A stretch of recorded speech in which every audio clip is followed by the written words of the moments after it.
Have you ever noticed how prices seem to keep going up? Back in the year 2000, a burger cost around $2.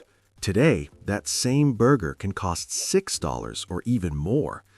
Movie tickets, coffee, groceries, almost everything feels more expensive. So what's really happening?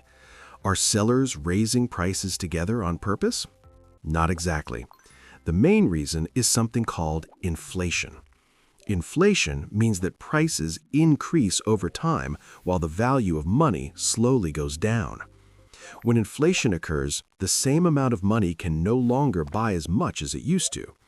For example, in the 1970s, a cup of coffee cost about 25 cents. Today, that same 25 cents wouldn't even buy the coffee cup itself. So why does inflation happen? One reason is demand-pull inflation. This happens when many people want to buy the same product, but there isn't enough of it. When demand is high and supply is low, prices naturally rise. Another reason is cost-push inflation. When it becomes more expensive to produce goods because of higher material, energy, or labor costs, businesses raise prices to maintain their profits. There is also built-in inflation. As prices rise, the cost of living increases. Workers then ask for higher wages, and businesses raise prices again to cover those higher costs.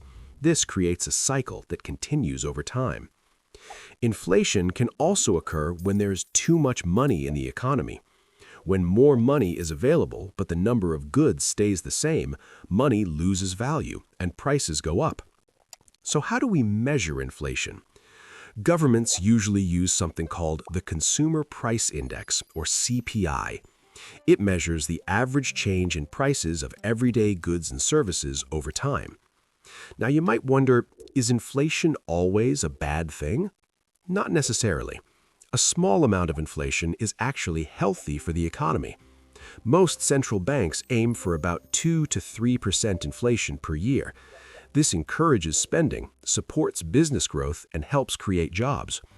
However, very low inflation, known as deflation, can slow the economy. And very high inflation, called hyperinflation, can cause prices to rise extremely fast and make money almost worthless. So how is inflation controlled? Central banks manage inflation by adjusting interest rates and controlling the money supply. Governments also play a role by changing taxes and spending levels. Finally, how can you protect yourself from inflation? Saving money is important, but inflation slowly reduces its value over time. That's why many people invest in assets like stocks, gold, or real estate, investments that can grow faster than inflation. In the end, inflation is a natural part of the economy.